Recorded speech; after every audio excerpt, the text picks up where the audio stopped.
Hello everyone, welcome back and good evening to all of you. So I hope all of you are doing good, yeah, and you people are enjoying the lectures as I'm getting feedback from all of you. Okay, so let's start with our today's lecture. So before starting, let me just discuss with you all what we have covered in our last class. So in our last class, which was our lecture number 8, we have done a lot of questions based on the convergence of sequence. Like we have checked the monotonicity of the sequence, then the boundedness, and then using our theorems, we concluded what is the nature of the sequence. That is, it is convergent. If it is convergent, we have evaluated the limit of the sequence, and in the end of the class we started a new topic, which is a recursive sequence, which I told you is quite important with respect to your exam, because every year they are asking question from recursive sequence and a new question. Okay, so you should be like very much familiar with these kind of sequences. तो आज की class में हम बहुत सारे questions practice करेंगे based on recursive sequence, so that आप लोग थोड़े कंफर्टेबल हो जाओ रिकर्सिव सीक्वेंस के साथ, एंड आप पीवाईक्यू जो भी क्वेश्चन देखो you are able to solve them. ठीक है, तो उससे पहले good to see that all of you are sharing the solution, and those who are not sharing, please start sharing your solution. It can help you in a lot of ways. So अब जिनको नहीं आया, like those students who were having problem how to solve these questions, आज हम पहले homework का discussion करेंगे and then we will proceed with few other questions based on the recursive sequence. ठीक है, तो पहला होमवर्क का क्वेश्चन हमारे पास ये गिवन था कि एक सीक्वेंस दी हुई है Sn, जो डिफाइन की गई है recursively by Sn plus 1 is equals to √7 Sn, जहाँ पे S1 हमारा 1 दिया है.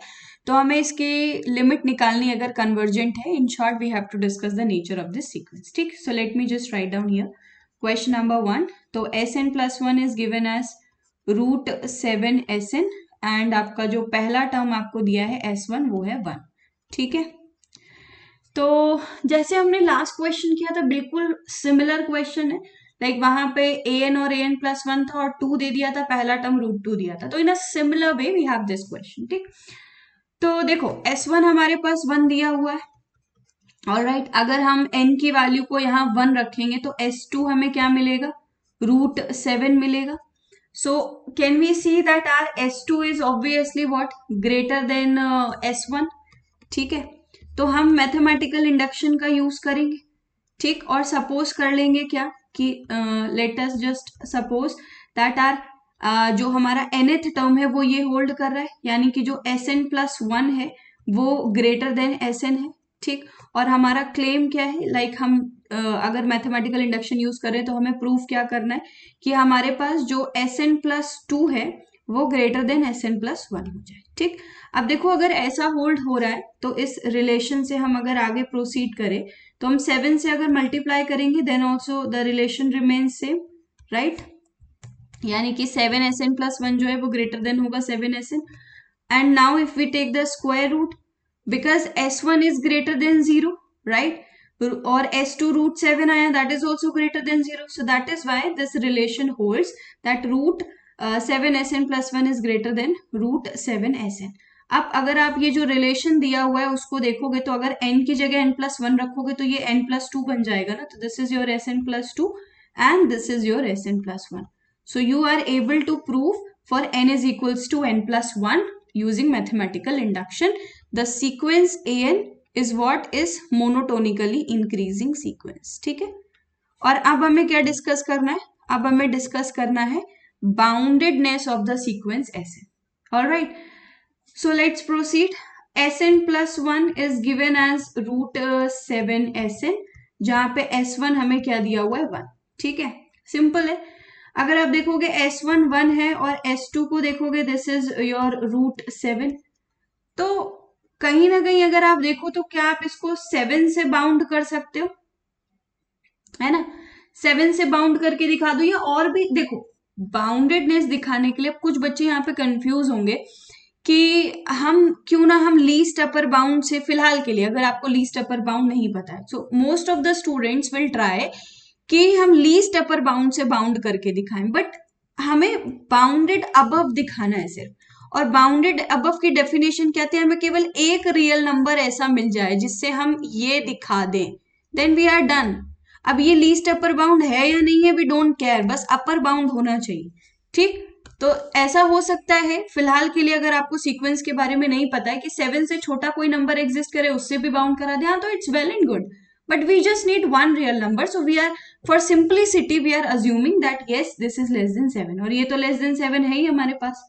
ठीक, तो अब हम क्या कर लेते हैं, हम सपोज कर ले रहे हैं कि ओके जो मेरे पास क्या दिया हुआ है, जो हमारे पास Sn है हमारा, वो भी कैसा है, वो लेस देन 7 है। ठीक, और हम क्या प्रूफ कर दें अगर मैथमेटिकल इंडक्शन की हेल्प से कि n is equal to n+1 के लिए, यानी Sn+1 भी अगर लेस देन 7 हो गया तो हमने प्रूफ कर दिया कि जो सीक्वेंस है वो बाउंडेड अबव। और बाउंडेड अबव पे क्यों फोकस कर रहे हैं, क्योंकि जो सीक्वेंस आई है वो मोनोटोनिकली इंक्रीजिंग आई है ना, जो हमने थ्योरम पढ़ी हम वही अप्लाई कर रहे हैं। तो ध्यान से देखो, अब Sn greater than Sn less than 7 लिखा है, 7 से मल्टीप्लाई करो क्योंकि मुझे यहाँ पे Sn+1 बनाना है, ये रिलेशन यूज करके, दिस इज 7 into 7। तो since all the terms of the sequence are positive, so this is going to be what, root 7 into Sn is less than root 7 into 7। तो क्या मिलेगा आपको, this is Sn+1 and this is less then, because 49 का square root लोगे आप 7 आएगा, तो हमने प्रूफ कर दिया, राइट। तो जो सीक्वेंस हमारे पास निकली वो क्या निकली, sequence Sn is also bounded above. अब अगर बाउंडेड अबव है तो ऑब्वियसली क्या होगा, यस अगर बाउंडेड अबव है तो कन्वर्जेंट होगी और अपने लिमिट पे कन्वर्ज करेगी और लिमिट लीस्ट अपर बाउंड होगा। अब ये रिलेशन दिया हुआ है, लास्ट क्लास में सिखाया था मैंने आपको कि limit n tending to infinity पे जिन भी टर्म्स के बीच में रिलेशन दिया है उनकी लिमिट मान लो और वो एक पे ही जाएंगे, है ना। सपोज कर लो फॉर एग्जाम्पल कि वो हमारे पास L पे जा रहे हैं, तो क्या मिला, L is equal to root 7L, तो L square is equals to 7L, you will take L common, L minus 7 equals to 0, तो L is equal to 0 and L is equals to 7। now you see, अभी मैंने बोला कि हर एक term of the sequence is positive, और sequence कैसी है, monotonically increasing है, और हर एक टर्म 0 से बड़ा है, तो 0 पे तो कन्वर्ज होने का कोई लॉजिक ही नहीं बनता है। तो L is equal to 7 is what, L is equal to 7 is the limit of the sequence. ठीक है, तो जो सीक्वेंस आपने यहाँ पे L माना था जिस पे जा रही है, तो क्या बना, limit n tending to infinity पे Sn गोज टू 7। ठीक, तो यहां से हमें पता लगा कि okay 7 is the least upper bound, alright. तो जब भी ऐसा कुछ रूट में आपको मिले तो कोशिश करो यहाँ पे जो नंबर दिया है उसका यूज करके आप उसको बाउंडेड और मोनोटोनिक दिखाने की कोशिश करो। ठीक, तो पहला क्वेश्चन डिस्कस हो गया। Coming to the next question जो मैंने आपको होमवर्क में दिया था उसका डिस्कशन करते हैं, जो कि कुछ इस तरीके से डिफाइन किया गया था। So we have question number 2, जहां पे हमारे पास एक सीक्वेंस xn हमें दी हुई थी, और वो सीक्वेंस xn कैसे डिफाइन करी गई है, पहला टर्म हमारे पास 1 दे दिया है, और जो nth टर्म है उसको n-1th टर्म के साथ में कुछ रिलेट करके दिया है, जहां पे वो n greater than equals to 2 के लिए। ठीक है, तो हमें इस सीक्वेंस का क्या करना था, हमें इस सीक्वेंस की लिमिट निकालनी थी और इसका नेचर पता करना था। ठीक है, प्रोसीड करते हैं भाई। अब देखो, अगर x1 हमारे पास है ऑलरेडी, तो पहले हम एक काम करते हैं, यहाँ पे लिख लेते हैं कि हम मोनोटोनिसिटी चेक कर रहे हैं ना, थोड़ा सा इजी हो जाएगा आप लोगों के लिए। So we are checking monotonicity first. ठीक है, तो यहाँ पे क्या होगा, x1 हमें क्या दिया हुआ है, 1 दिया हुआ है। अगर आप x2 निकालने जाओगे, देखो क्योंकि ये रिलेशन 2 से ही वैलिड है, तो वो क्या बनेगा, root 2 plus x1 which is root 2 plus 1 which is 3। तो देखो रूट 3 कितना होता है, 1.732 होता है ना। ठीक, 1.732 होता है हमारे पास, तो 1 से बड़ा हो गया, तो हमें दिख रहा है कि okay x2 is greater then x1, तो 1 के लिए तो ट्रू है, n इज इक्वल टू 1 के लिए। अप्लाई करो मैथमेटिकल इंडक्शन अगेन, सपोज करो n is equal to n के लिए ट्रू है ना, तो यानी कि जो आपका xn+1 है वो ग्रेटर देन xn है, और अगर हमने दिखा दिया कि xn+2 is greater than xn+1 then we are done, sequence monotonic increasing हो जाएगा। तो क्या करते हैं, जो रिलेशन दिया है उसी का यूज करेंगे। तो 2 plus x n plus one greater than 2 plus x n, और स्क्वायर रूट ले लेते हैं। तो this is 2 plus x n plus one greater than, जो भी आपको जैसा भी रिलेशन डिफाइन किया है उसी की हेल्प से आपको ये रिलेशंस क्रिएट करने। और ये under root of 2 x n plus one क्या, okay okay okay, give me a minute, क्योंकि n माइनस वन और n के बीच में रिलेशन दिया है ना, तो हम उसकी हेल्प से प्रोसीड करेंगे। अभी जो हमने लिखा है वो भी 100% करेक्ट है, okay, whatever we have written that is also correct, but since the relation is given in n and n minus one indexing, so मैं वो भी लिख देती हूँ, ठीक है। तो एक काम करते हैं, पहले जो लिखा था दैट इज ऑल्सो करेक्ट, अगर आप चाहो तो आप ऐसा लिख सकते हो। तो ये क्या बन जाएगा, x n plus two is greater than x n plus one, ठीक है, दिस इज ऑल्सो ट्रू। कुछ बच्चे ऐसे भी कर सकते हैं, ठीक है, यानी कि मान लेंगे कि x n is greater than x n minus one, ठीक है, ऐसा भी मान सकते हो आप। तो this is 2 plus x n and this is 2 plus x n minus one, ठीक है। स्क्वायर रूट लोगे 2 plus x n, this is square root लोगे 2 plus x n minus one, ठीक है। तो ये क्या बना आपका, एक्स एन प्लस वन बन जाएगा, क्योंकि जब आप एन की वैल्यू को यहाँ पे रखोगे, ठीक, तो आपको ऐसा मिलेगा। और ये यहाँ पे क्या मिलने वाला है आपको, ये आपको सिंपली यहाँ पे एक्स एन दिया ही हुआ है, ठीक है। I hope it's clear to all of you. Yes, जब आप n की वैल्यू को n प्लस वन रखोगे तो ये वन कैंसिल होकर एक्स एन मिल जाएगा ना, तो यहां से भी आप दिखा सकते हैं। This is so bye mathematical induction, bye mathematical induction जो सीक्वेंस एक्स एन है आपका वो कैसा हो गया है, मोनोटोनिकली इंक्रीजिंग सीक्वेंस हो गया है। ऑलराइट, अब बात करते हैं किसकी, बाउंडेड नेचर की, कि भाई हम बाउंडेडनेस कैसे दिखाए। तो बाउंडेडनेस भी इजी है, अब तक हमने जो भी क्वेश्चंस किए उसी की हेल्प से, और मैंने जितना पढ़ाया था वैसा ही क्वेश्चन दिया है कि किसी को कोई प्रॉब्लम ना हो, ठीक है। x1 की वैल्यू हमको 1 दी हुई है और रिलेशन क्या दिया था, xn is equals to root 2 plus x n minus one, ठीक, for all n greater than equals to 2। तो अगर आप यहां से x2 निकाल रहे थे तो वो क्या बना था, root 2 plus one which is root 3, 1.732 है। तो देखो 1.732 2 से तो कम ही है ना, तो अभी के लिए हम अज्यूम कर ले रहे okay this is less then 2, और फिर यहां से वापस जाके हमने बोला ओके 1 है तो वो भी लेस देन 2 है। तो अब हम क्या करते हैं, हम सपोज कर लेते हैं कि जो मेरे पास xn है, ठीक है, वो कैसा है, वो भी लेस देन 2 है, और हम दिखा देंगे किसके लिए, n प्लस वन के लिए। तो देखो क्या होगा, हम दोनों तरफ 2 ऐड करते हैं, ठीक है, 2 प्लस टू, अब स्क्वायर रूट ले लो, this is 2 plus x n, और ये रूट 4 बन जाएगा। ये क्या बन रहा है, n की वैल्यू को आप n प्लस वन रखो तो देखो रूट 2 प्लस एक्स एन बनेगा, तो this is x n plus one, और रूट 4 तो 2 है। तो आपने दिखा दिया, सपोज किया था n के लिए और प्रूफ कर दिया n प्लस वन के लिए। तो जो सीक्वेंस एक्स एन है वो कैसी हो गई हमारे पास, वो बाउंडेड अबव हो गई। अब हम अपने थ्योरम यूज करेंगे कि every monotonically increasing sequence which is bounded above converges to its supremum. तो सीक्वेंस एक्सएन कैसी हो गई हमारे पास, कन्वर्जेंट हो गई, okay. Now we are going to find out the limit of the sequence. अब एक्सएन दिया हुआ है क्या, रूट 2 प्लस एक्सएन माइनस का 1। तो मान लो इस केस में कि जो लिमिट है हमारी एक्सएन की और जो लिमिट है हमारे पास किसकी, एक्सएन माइनस वन की, वो दोनों ही एल है। तो क्या मिला, L is equals to root 2 plus L. तो L square minus L minus two is equal to 0, तो दिस इज एल स्क्वायर, है ना। और ये तो बहुत सिंपल है हमारे पास है, this is 2l plus L minus two. तो देखो आप l कॉमन लोगे, this is l minus two, plus one common लोगे l माइनस टू, तो this is l minus two and l plus one is equal to 0, so you got l is equal to minus one in two. And minus one होने का तो कोई भी option नहीं है, why I am saying so, since every term of the sequence is greater than 0, plus sequence xn is increasing, plus sequence xn is bounded above। अब bounded above है और इंक्रीजिंग है और 0 से बड़े हैं टर्म, तो 0 से नीचे तो लिमिट हो ही नहीं सकती, like negative limit is not, और मतलब पॉसिबल ही नहीं है, right.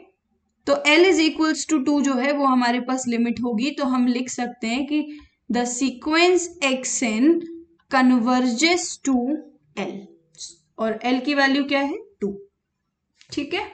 So I hope this question is clear to all of you. So these were our two homework questions which I gave you in our previous class.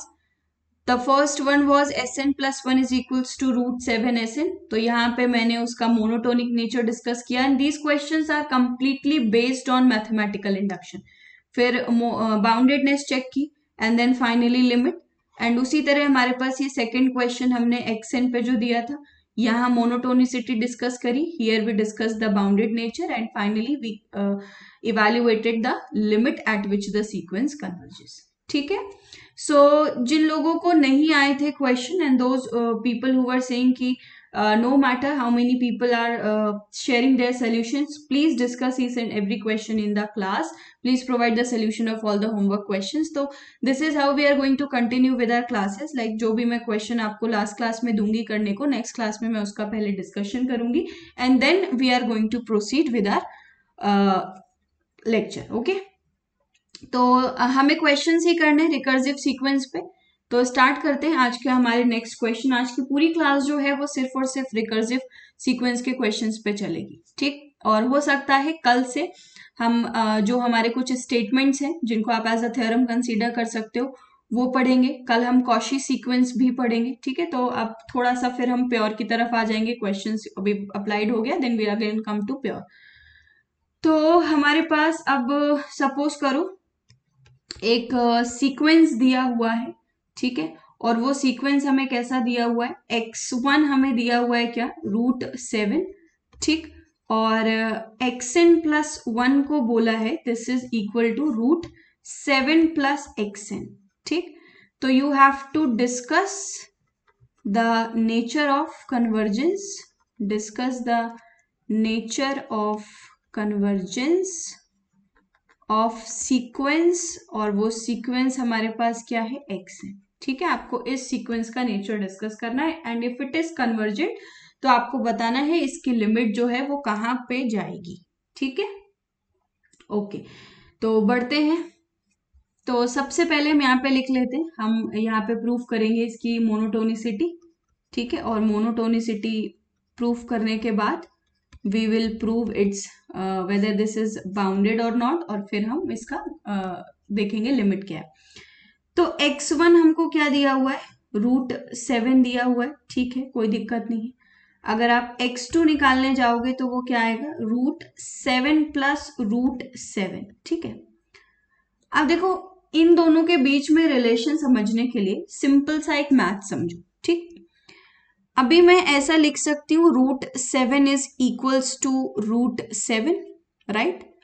But अगर मैं इस value में कुछ भी एक पॉजिटिव नंबर ऐड कर दूं तो LHS पार्ट बड़ा हो जाएगा. तो अभी मैं ऐसा लिख सकती हूँ 7 प्लस रूट 7. हाँ ऐसा लिख दूं. इज यहाँ पे भी मैं रूट 7 लिख दूं, चलेगा. और देखो सेम रिलेशन 7 के लिए भी तो होल्ड करेगा अगर मैं सेम चीज 7 के लिए लिखूं. ठीक है.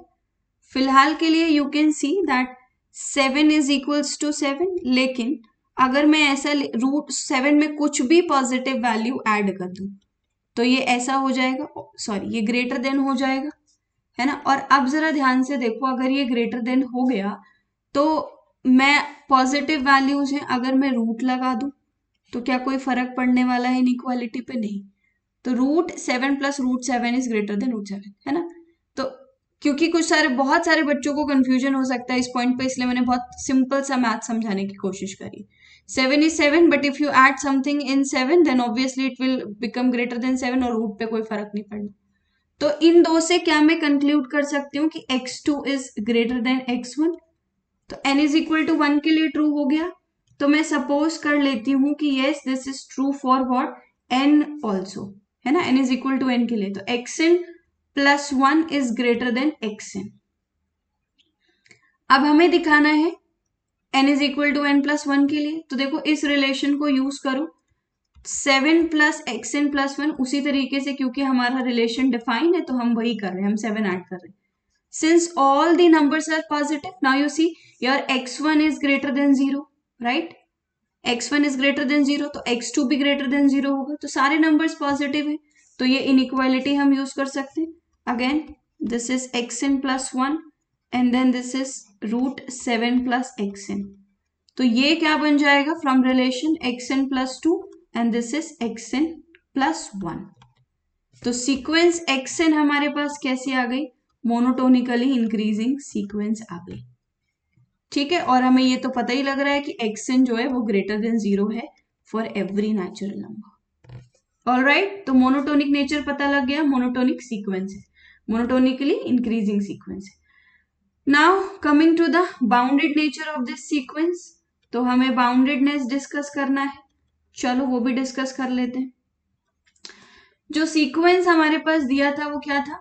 x1 को दिया था √7 और क्या दे रखा था, देखो यहाँ पे दे रखा था कि जो xn प्लस 1 है that is equals to √7 plus xn.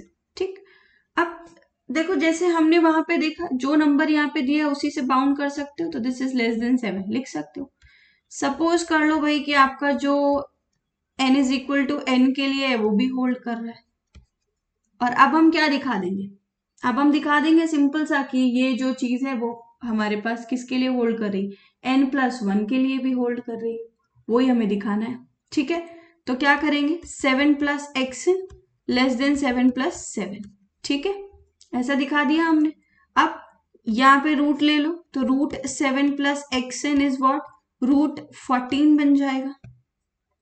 Okay, अब ध्यान से देखो, हम चाहते हैं क्या, क्योंकि n इज इक्वल टू 1 के लिए ट्रू था, n is equal to n के लिए ट्रू है, तो n प्लस 1 के लिए दिखाना है. मतलब x1 7 से बाउंड किया है, xn 7 को बाउंड किया है, तो xn प्लस 1 को भी हम 7 से ही बाउंड करना चाहते हैं. तो बहुत सिंपल है, देखो 14 इज लेस देन 49, तो √14 जो होगा वो भी लेस देन √49 होगा, और √49 तो 7 है हमारे पास, तो इसको हमने क्या लिखा, √49.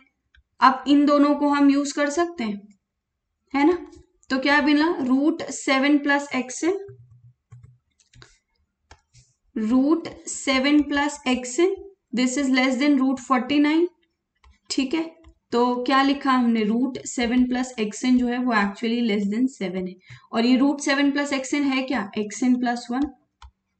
तो बाय मैथमेटिकल इंडक्शन हमने क्या प्रूफ कर दिया कि जो हमारे पास xn है वो लेस देन 7 है फॉर एवरी n, यानी all the terms of the sequence xn are bounded by 7.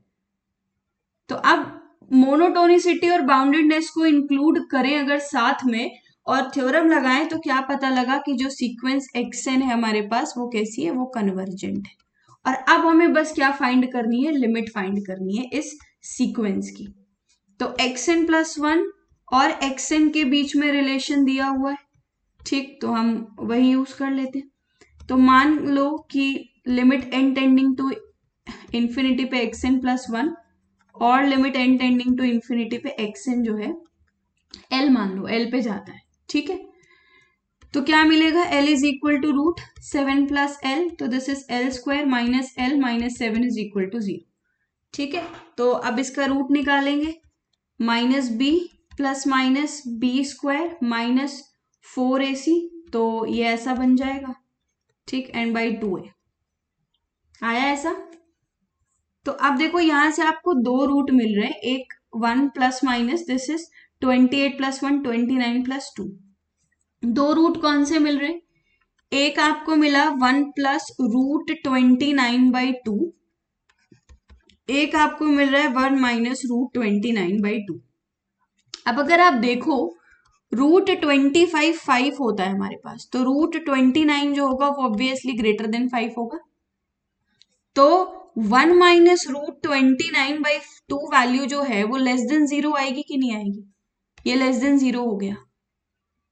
अब लेस देन 0 हो गया तो ये तो कभी लिमिट बन ही नहीं सकता. क्यों, क्योंकि सीक्वेंस का हर एक टर्म पॉजिटिव है, मैंने आपको पहले ही यहाँ पे लिख दिया है, और सीक्वेंस इंक्रीजिंग और बाउंडेड अबव है, तो 0 तो अपर बाउंड ही नहीं है उसका, और पहली बात तो 0 पे कभी कन्वर्ज ही नहीं करेगा. सो that is why this is the limit of the sequence. ठीक है, this is the limit of the sequence.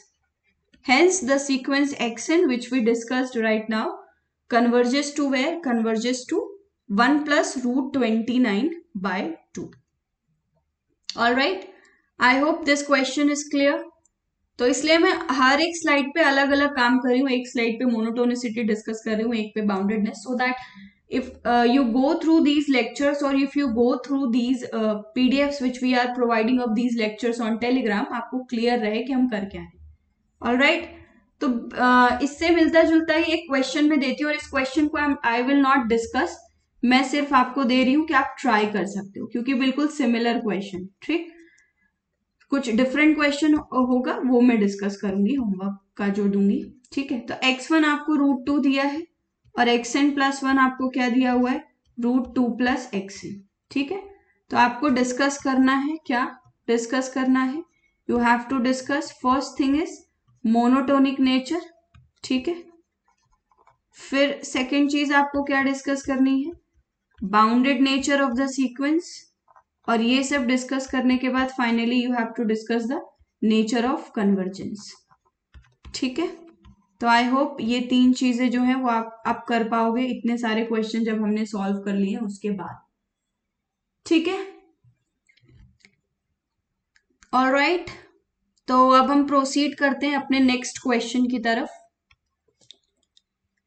So the next question that we are going to discuss is a very important question. Please focus on this. And if you have any problem at any point of time, just ask me. All right. So this is a very important question, and this will like provide you a few more concepts regarding recursive sequences. So question number 1 we have discussed, and now here is our question number 2. So question number 2 is like this. If, let me just write down the question first for all of you. If A1 and B1 are two distinct positive numbers, okay, distinct positive numbers,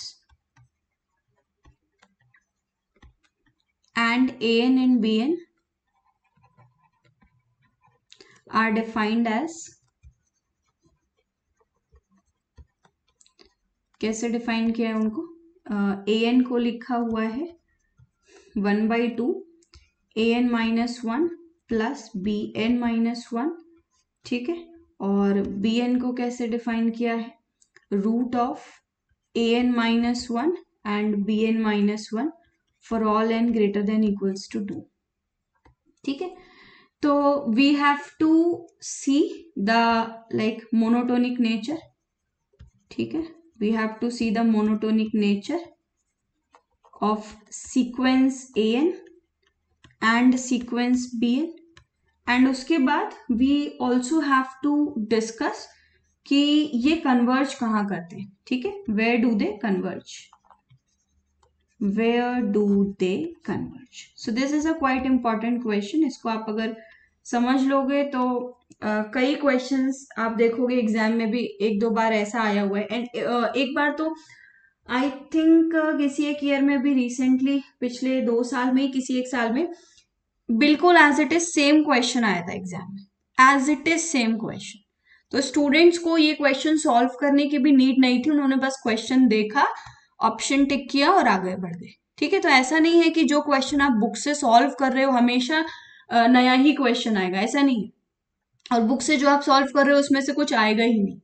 so that question paper is one of the example कि book में जैसा question लिखा है as it is वैसा ही question पूछा जा रहा है, ठीक है।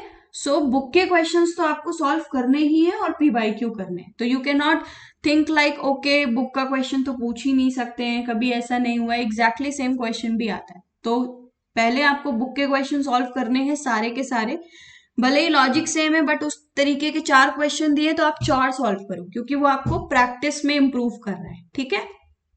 चलो, तो ये वाला क्वेश्चन समझने की कोशिश करते हैं, बहुत इंपॉर्टेंट क्वेश्चन है, so please watch it very carefully, okay.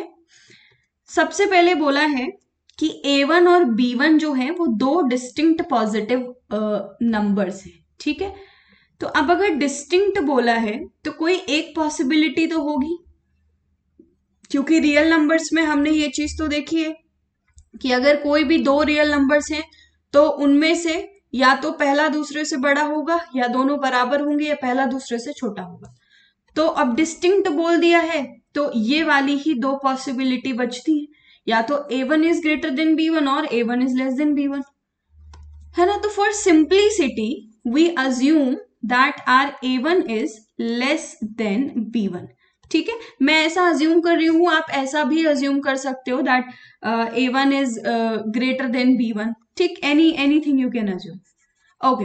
So for, ठीक है, चलो ये मान लेते हैं, somebody is saying please assume this, A1 is greater than B1, we assumed this one, ठीक है। अब क्या करना है, हमें दो सीक्वेंसेस दी हुई हैं और वो किस तरीके से डिफाइन की गई हैं, देखो जरा ध्यान से। एक्चुअली जो सीक्वेंस डिफाइन किया गया है ना, उसमें एक बहुत इंपॉर्टेंट चीज हिडन है। If you can just get to know, it's very good, आपको सीक्वेंस के बारे में एक बहुत इंपॉर्टेंट इंफॉर्मेशन पता लगी, ठीक है। और बी एन को कैसे डिफाइन किया है, square root of a N minus one into b N minus one, ठीक। और ये n greater than equals to 2 के लिए डिफाइन किया है। अगर आप ध्यान से देखोगे इन दो सीक्वेंसेस को, तो हमारे पास दो नंबर्स हैं, एक है ए एन माइनस वन और दूसरा है बी एन माइनस वन। और जो ए एन है वो उनका अरिथमेटिक मीन लिखा हुआ है।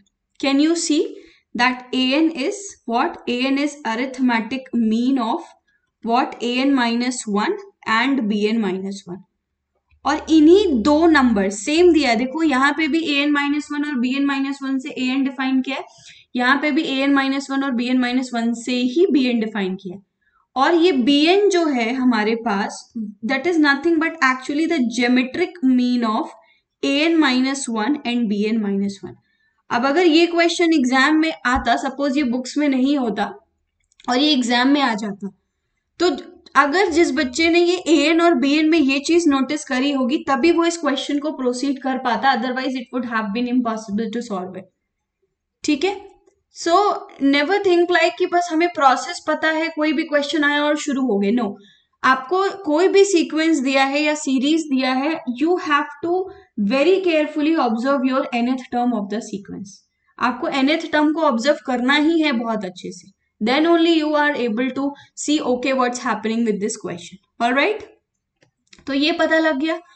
अब आपने क्लास 12th में, ग्रेजुएशन में एक रिलेशन पढ़ा होगा कि जो अरिथमेटिक मीन होता है that is always greater than the geometric mean for any two positive numbers. Yes, have you heard of it, that for any two positive numbers क्या होता है, जो अरिथमेटिक मीन होता है that is always greater than geometric mean. Yes और no. तो अगर ऐसा है तो ए एन जो है वो अरिथमेटिक मीन है इन दो नंबर्स का, और उन्हीं सेम नंबर्स का बी एन जो है वो ज्योमेट्रिक मीन है। तो हमने यहां से क्या कंक्लूड कर दिया, it implies that your a N is what, greater than b n for all natural numbers, ठीक है। I hope it's clear. और अब आपको समझ आया होगा कि शुरू में अगर आप लेके चलते हो कि A1 is less than B1 तो क्या प्रॉब्लम आएगी। तो that is why I wrote here that A1 is greater than B1, okay. या अगर आप ना भी मानो, बस सीक्वेंस के इस टर्म को ऑब्जर्व करो, और अगर आपने इतनी सी स्टोरी भी फ्रेम कर ली ना कि ओके सीक्वेंस AN और BN में ये हो रहा है, देन आपको बहुत सारी चीजों का आइडिया अपने आप लग गया, ठीक है। इतना पता लग गया। तो अब एक बहुत सिंपल सी चीज है, AN और BN में तो रिलेशन पता लग गया, लेकिन क्वेश्चन में क्या पूछा है कि इंडिविजुअली इन दोनों का मोनोटोनिक नेचर हमको डिस्कस करना है, AN और BN का। तो अब हम यूज करेंगे हमारा जो रिलेशन हमको गिवन हुआ है, ठीक। यहां अगर ध्यान से देखोगे, ठीक है, AN दिया है, तो अगर हमें मोनोटोनिक नेचर चेक करना है तो AN प्लस वन होना चाहिए। तो अगर हम यहां से AN प्लस वन निकालने की कोशिश करते हैं तो वो क्या आएगा, 1/2, and this is your AN plus BN। And since I want to know the nature between AN plus one and AN, तो क्या मैं इस वन वाली इनइक्वालिटी को यूज कर सकती हूँ। सी, यूजिंग वन, कैन आई से यूजिंग वन आपका जो BN है वो लेस देन AN है, ठीक है। तो क्या बनेगा, AN plus one is less than 1/2 and this is AN plus AN। अब which is nothing but what, AN, and this we have written for all n, right. हमने सारे ही n's के लिए ऐसा लिखा हुआ है, तो ये जो an+1 और an के बीच में रिलेशन आया है, ये भी किसके लिए आया है? For all n. तो what we have concluded from here? From here we concluded that our sequence an is what? Our sequence an is monotonically decreasing. It is a decreasing sequence. Correct? ऐसा हो रहा है, मतलब जो हमारा a1 है that is greater than a2, a2 is greater than a3, a3 is greater than a4, a4 is greater than a5 and so on. This relation holds like this. Correct? तो ये एक इंपॉर्टेंट इंफॉर्मेशन हमने निकाली. अब देखो वापस से हमें क्या करना है? bn और bn+1 के बीच में रिलेशन निकालना है. तो यही सेम चीज तो हम फिर से कर सकते हैं. bn का जो दिया हुआ है हमारे पास उसको यूज करो. तो bn+1 निकालने जाओगे तो क्या आएगा? That is going to be an into bn, right? ऐसा ही आएगा an इंटू bn. अब अभी हमें क्या पता लगा? bn और an के बीच में रिलेशन, ये जो हमने अरिथमेटिक मीन और ज्योमेट्रिक मीन से कंक्लूड किया है कि जो हमारे पास an है वो ग्रेटर देन bn है. तो मैं इसको ऐसा लिख सकती हूँ, this is greater than bn into bn. See, this is happening for all n. तो जो आपका bn+1 है वो क्या निकला? That is greater than bn आ जाएगा simply for all n. So what we concluded from here? From here we concluded that हमारे पास जो सीक्वेंस bn है वो कैसी है? That is a increasing sequence. यानी कि जो आपका b1 है वो कैसा है? b1 is less than b2, less than b3 and so on. Like this we concluded. तो देखो मोनोटोनिक नेचर क्लियर हो गया. और वो हम तभी निकाल पाए जब हमको क्या पता लगा कि जो an लिखा है और bn लिखा है वो सेम दो नंबर्स का arithmetic mean and geometric mean लिखा हुआ है. ठीक है? और फिर हमने पता किया using the same relation of arithmetic mean and geometric mean that our sequence an is decreasing and sequence bn is increasing. अब पॉइंट आता है कि हम इन सीक्वेंस के कन्वर्जेंस नेचर को कैसे पता करें. ठीक है? तो उसके लिए एक बहुत छोटी सी चीज है, देखो कि कहाँ. अब पहले डिस्कस करते हैं कि जो सीक्वेंस an है हमारा वो कहाँ कन्वर्ज करेगा. ठीक, और फिर डिस्कस करेंगे कि सीक्वेंस bn कहाँ कन्वर्ज करता है. तो देखो हमारे पास अभी एक रिलेशन लिखा हुआ है जो कि क्वेश्चन में ही दिया है, which is what 1/2 and this is an-1 plus bn-1. ठीक है, ऐसा मिला है हमको. और अब हम इसको ऐसा लिख सकते हैं क्या कि an is greater then 1/2. Basically मैं क्या कर रही हूं, ध्यान से सुनो, मैं करने की कोशिश क्या कर रही हूं. सीक्वेंस an हमारा मोनोटोनिकली डिक्रीजिंग हो गया है, राइट? अब थ्योरम क्या थी कि every monotonically decreasing and bounded below sequence converges to its greatest lower bound. तो मेरा फोकस कहाँ है? मैं इसको बाउंडेड बिलो दिखाने की कोशिश कर रही हूँ, इसलिए मैं ग्रेटर देन करके यहाँ पे कुछ करने की कोशिश कर रही हूँ. ठीक है? बाकी जगह देखो हम ऐसा भी करते हैं, हम बाउंडेड अबव दिखाने की कोशिश करते हैं, बट यहाँ पे स्पेसिफिकली मैं बाउंडेड बिलो दिखाने की कोशिश कर रही हूँ क्योंकि मेरा सीक्वेंस an यहाँ पे क्या निकला है? Monotonically decreasing. तो अब क्या करें हम? देखो यहाँ पे हम इसे bn-1 लिख सकते हैं क्या? क्योंकि अभी हमने देखा कि an is greater than bn. See, for all n by arithmetic mean is greater than always geometric mean. इस वाले जो हमने रिलेशन अभी निकाला थोड़ी देर पहले, सी यहाँ पे an is greater than bn, वहां से हम लिख सकते हैं okay an-1 is also greater then bn-1. तो यहाँ देखो क्या निकला आपके पास कि जो an है वो ग्रेटर देन आ गया bn-1. अब बहुत अच्छी चीज यहाँ पे सामने आ रही है, देखो अब हम an को बाउंडेड बिलो प्रूफ करने में bn सीक्वेंस का मोनोटोनिक नेचर जो है उसकी हेल्प लेंगे. जो bn है हमारे पास वो कैसी सीक्वेंस है?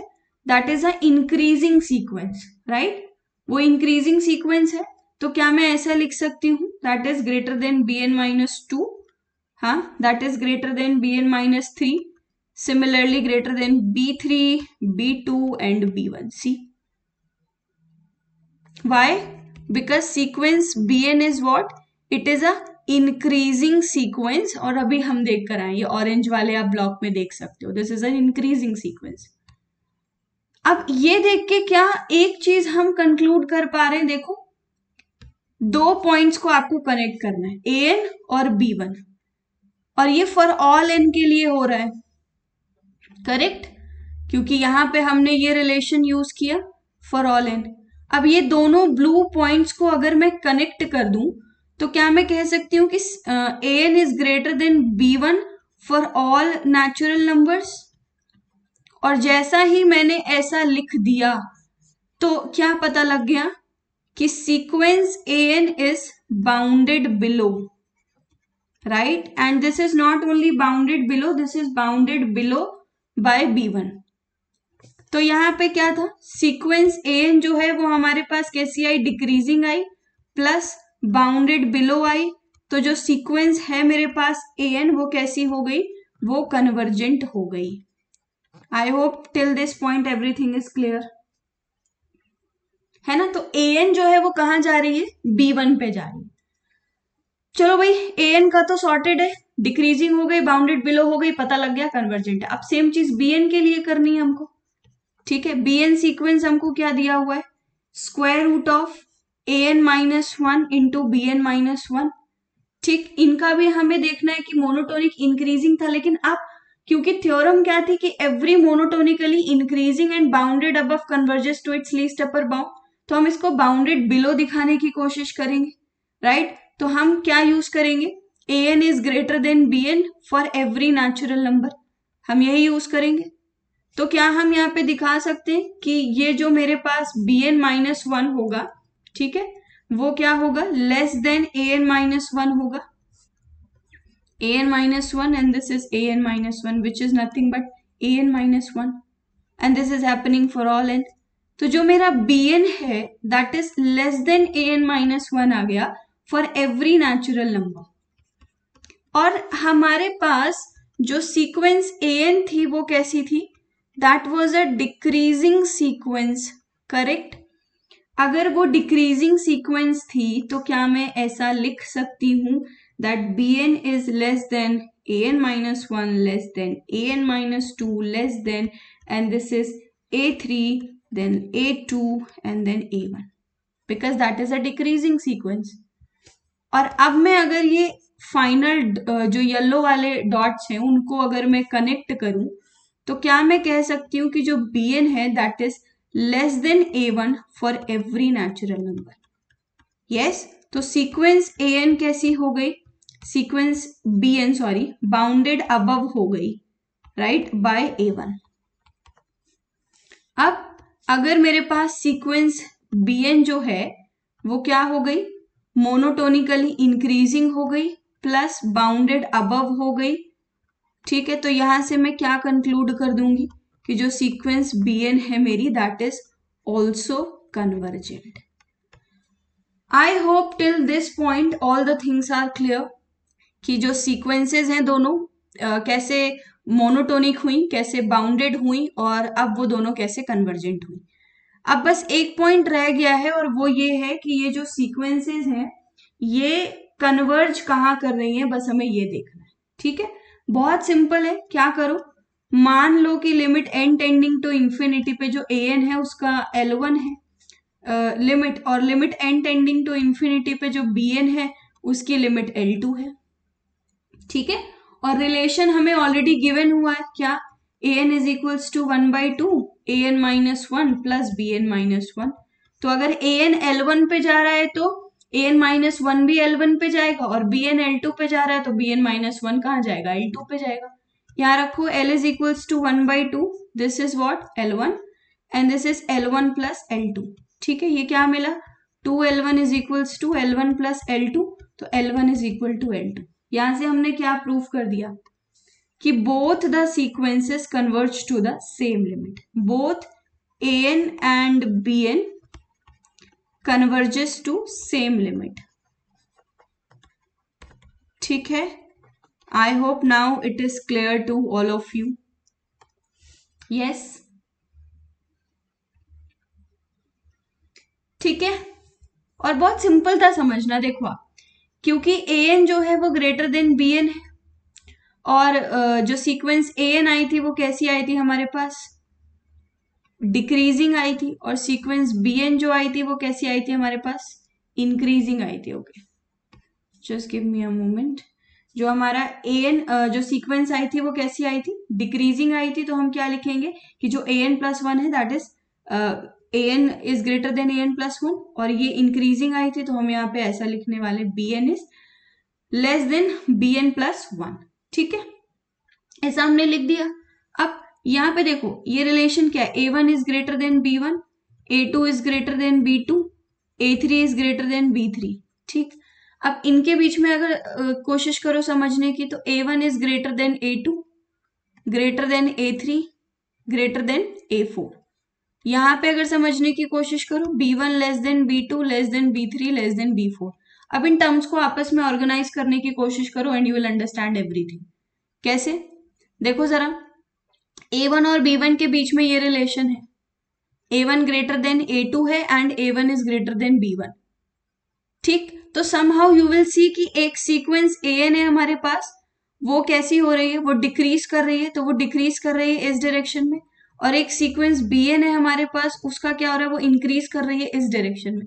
तो ये जो बीच वाला पॉइंट है ना हमारे पास, यहाँ कहीं पे आके वो क्या कर जाएंगी, कन्वर्ज कर जाएंगी, और इसीलिए हमारे पास जो दोनों सीक्वेंस की लिमिट आई है वो कैसी आई है, सेम आई है।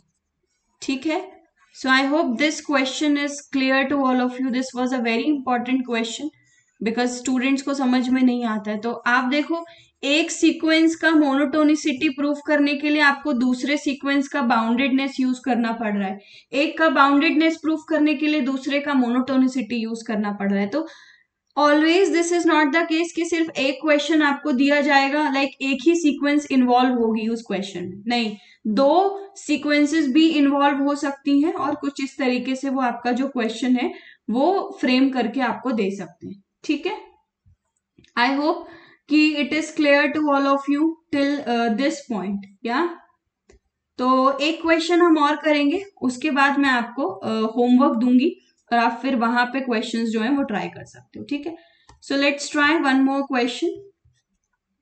तो जो क्वेश्चन है हमारे पास वो कुछ ऐसा दिया हुआ है कि एक सीक्वेंस ए एन हमारे पास डिफाइन की गई है। ठीक है, जिसमें जो हमारा पहला टर्म ए वन का दिया हुआ है वो दिया हुआ है वन, और ए एन प्लस वन को फिर डिफाइन किया गया है 4 plus 3 a n by 3 plus 2 a n, और ये डिफाइन है for all n greater than equals to 1 के लिए। तो आपको वापस से सेम चीजें डिस्कस करनी है। ठीक है, तो देखते हैं, अब रिकर्सिव सीक्वेंस ही है तो बहुत इजी हो जाएगा हमारे लिए। ठीक, तो ए वन की वैल्यू क्या दी है हमको, 1 दी है। ए टू अगर निकालने जाओगे तो क्या आएगा, देखो 4 plus 3 a one and then this is 3 plus 2 a one, तो 7/5 आ जाएगा। ठीक है, which is 1 point something, right. तो यहां से क्या पता लगा कि जो A2 है वो तो ग्रेटर देन A1 है, तो मोनोटोनिक इंक्रीजिंग होने का चांस हो सकता है। तो अब रिकर्सिव है तो हम क्या कर रहे हैं, हम मान लेते हैं कि ओके n के लिए ट्रू होगा, n+1 के लिए दिखा देंगे। ठीक है, तो सपोज कर लिया हमने क्या कि जो an+1 है हमारा वो ग्रेटर देन an है। ठीक है, and now what do we want to prove कि जो an+2 है वो ग्रेटर देन an+1 होगा। तो उसके लिए क्या करते हैं, देखो आप याद करो, हमने न्यूमरेटर बाय डिनोमिनेटर वाले केस पढ़े थे। तो an+2 माइनस का an+1 कर दो, क्या मिलेगा आपको, वहां से भी वहीं से इवैल्यूएट करना पड़ेगा एक्चुअली आपको। ठीक है, तो क्या हुआ यहाँ पे, दिस इज 4 प्लस 3 an+1, क्योंकि जब n को आप n+1 रखोगे तो देखो यहाँ पे n+2 मिलेगा। This is 3 plus 2 an+1 minus an+1 की वैल्यू ऑलरेडी गिवन है 4 plus 3 an and this is 3 plus 2 an। ठीक है, अब अगर आप एलसीएम लेते हो तो देखो this is 3 plus 2 an+1 and this is 3 plus 2 an। ठीक है, और ये दिया है 4 प्लस 3 an+1, आप मल्टीप्लाई करोगे, चलो कर ही लेते हैं, 4 plus 3 an+1 and then this is 3 plus 2 an। ठीक, minus this is 4 plus 3 an and this is 3 plus 2an+1। ठीक, अब अगर ध्यान से देखोगे आप तो यहाँ पे 12 और -12 कैंसिल आउट हो रहा है, correct. And then this is 8an और यहाँ पे आपको क्या मिल रहा है 9an, तो माइनस का an आ जाएगा। ठीक, फिर देखो क्या मिलेगा आपको 9an+1 एंड 8an+1, तो an+1 मिलेगा। और जो टर्म है आपके पास कौन सी 6an वो भी कैंसिल हो जाएगी जस्ट लाइक 12, तो आपको सिर्फ ये मिला। अब देखो ऊपर वाला जो मैथमेटिकल इंडक्शन में हमने अज्यूम किया था वो अभी काम आ रहा है कि नहीं आ रहा है? ये वाले टर्म तो पॉजिटिव ही है हमारे पास, क्यों? क्योंकि a1 पॉजिटिव है और a2 greater than a1 positive है, तो और an is what greater then an, तो दिस इज पॉजिटिव। तो हमने प्रूफ कर दिया n is equal to n+1 के लिए भी, करेक्ट। तो क्या पता लगा हमारे पास कि जो सीक्वेंस an है हमारे पास वो कैसी है, that is monotonically increasing sequence. ठीक है, now coming to the point कि हम इसको बाउंडेड कैसे प्रूफ करें। ठीक है, तो बाउंडेड जो है वो बहुत आसान है, और मैंने बोला कि मैथमेटिकल इंडक्शन रिकर्सिव सीक्वेंस में कभी कभी दोनों बार यूज करोगे मोनोटोनिसिटी और बाउंडेडनेस के लिए, कभी एक ही बार में हो जाएगा और कभी क्या होगा सिर्फ एक पार्ट को प्रूफ करने के लिए आपको लगेगा, दूसरा अपने आप हो जाएगा। कैसे, देखो जरा ध्यान से, an+1 आपको क्या दिया हुआ है 4+3an एंड फिर क्या दिया हुआ है 3+2an। ठीक है, n greater than equals to 1 के लिए, और a1 आपका ऑलरेडी आपको 1 दे रखा है। तो अगर आप इसको थोड़ा सा सॉल्व करने की कोशिश करोगे तो क्या मिलेगा, देखो मैंने आपको एक दिन बोला था ना कि हम न्यूमरेटर में थोड़ी सी सेटिंग करके और इसको कैसा बना सकते हैं, इसको हम बिल्कुल डिनोमिनेटर जैसा बना सकते हैं। तो 4+3, अब देखो यहाँ पे मेरे को 2an बनाना है, तो मैंने यहाँ पे 2 कर दिया, और +3 -3, correct, and this is 3+2an। तो नाउ an+1 बिकम्स व्हाट, देखो 2an+3 वाला जो टर्म है और इसके साथ आएगा तो 3/2 मिलेगा आपको, क्योंकि कैंसिल हो जाएगा। और ये वाला जो टर्म है विच इज 4 - 9/2, ठीक है, दिस इज 3+2an, ऐसा कुछ बनेगा हमारे पास। Can all of you see this? I hope all of you can see this. ठीक है, तो an+1 क्या बन गया 3/2, एंड देखो ये माइनस का 1/2 बनेगा, दिस इज 3+2an।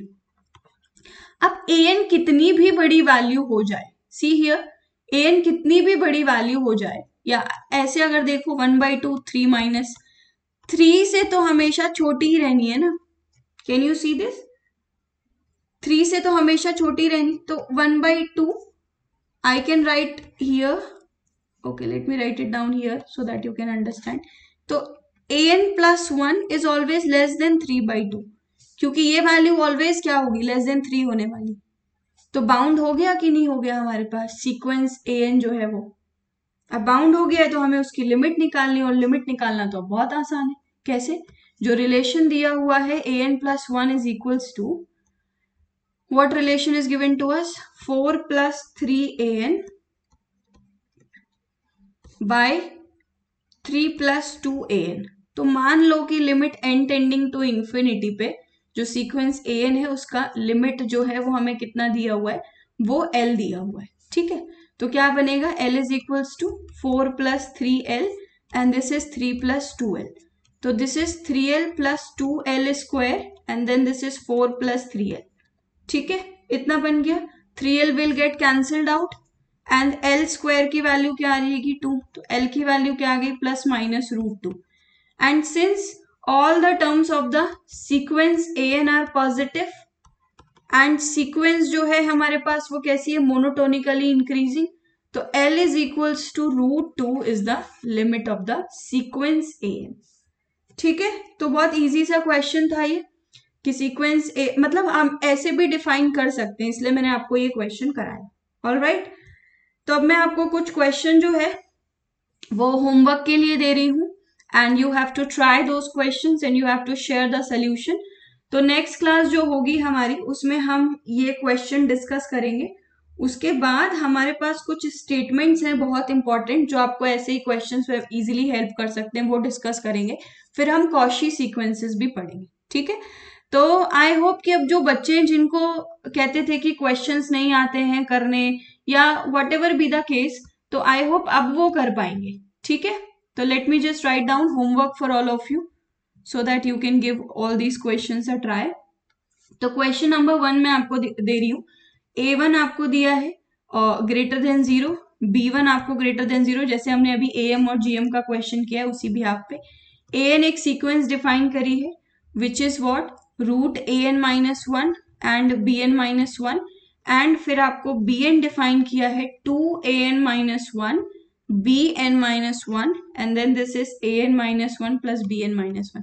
अगर आप ध्यान से देखोगे ना तो आपको ये टर्म भी नजर आ जाएगी कि क्या लिखा हुआ है। ठीक है, but since it is a homework question I am not giving any hint. तो आपको यही करना है, सीक्वेंस AN और BN का नेचर डिस्कस करना है, मोनोटोनिसिटी का, बाउंडेडनेस का, and then finally you have to conclude something about the limit of the sequence AN and BN। ठीक है, हो जाएगा। ओके, सो एक और क्वेश्चन दे रही हूं मैं आपको। तो आपके पास एक सीक्वेंस SN दी हुई है which is defined by S1 और S1 माइनस A जो है वो आपको ग्रेटर देन 0 दिया है और डिफाइन करी गई है SN plus 1 is equals to square root of, ठीक है, that is square root of AB square minus का SN या प्लस का SN कर लेते हैं, plus SN square and then this is A plus 1। ठीक है, और ये डिफाइन की गई है कब, जब B ग्रेटर देन A है and N is greater than equals to 1। ठीक है, तो ये आपका क्वेश्चन है और अब आपको डिस्कस करना है whether the sequence SN that is given to you is convergent और डाइवर्जेंट, और आपको पहले उससे पहले आपको इसका मोनोटोनिक नेचर चेक करना है। ठीक है, मोनोटोनिक नेचर चेक करने के बाद आपको इसकी बाउंडेडनेस चेक करनी है। बाउंडेडनेस हो जाने के बाद you are going to conclude about the limit of this sequence. ठीक है, so I hope the question is clear to all of you. Yes, तो अगर होमवर्क के क्वेश्चन में कोई भी डाउट होता है तो you can just simply write a comment and I am going to explain you what you have to do in this question. Alright, तो एक बार देखते हैं आज हमने क्लास में क्या क्या किया। तो सबसे पहले हमारे पास ये दो होमवर्क क्वेश्चन थे, राइट, जिनको हमने डिस्कस किया एंड उसके बाद वी प्रोसीडेड टुवर्ड्स एग्जाम्पल जो आज हमने खुद क्लास में किए हैं। तो पहला क्वेश्चन हमने ये किया डिस्कस। ठीक, after that we have discussed another very important question जो कि कुछ इस तरीके से डिफाइन किया गया था जहाँ पे AM और GM गिवन था और हमने वो डिस्कस किया। एंड रिमेंबर हमने एक टास्क दिया है आपको, वो आपको खुद से ट्राई करना है, वो मैं डिस्कस नहीं करूंगी क्योंकि बिल्कुल सिमिलर है।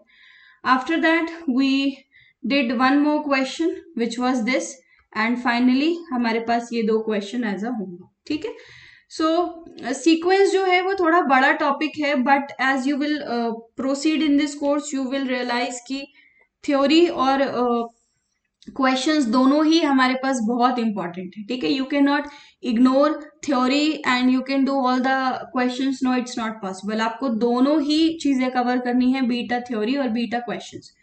ठीक है, तो जैसे स्टार्टिंग का हमने जब when we started this course तो हमने थोड़ा सा थ्योरी पे फोकस किया क्योंकि if you do not have any knowledge about the theory you can not do और you can not apply that theory to the questions, है ना। एप्लीकेशन समझने के लिए you need to understand the theory and once we understood the theory now we are doing so many examples on sequences and recursive sequences and since now we have done a lot of examples तो अब हमें क्या करना है, now we have to come to Cauchy sequences. Cauchy sequences और कुछ और theorems हैं। फिर कॉशी सीक्वेंस को यूज करके हम कैसे कन्वर्जेंट नेचर पता करते हैं सीक्वेंस का, we are going to do a lot of questions based on that.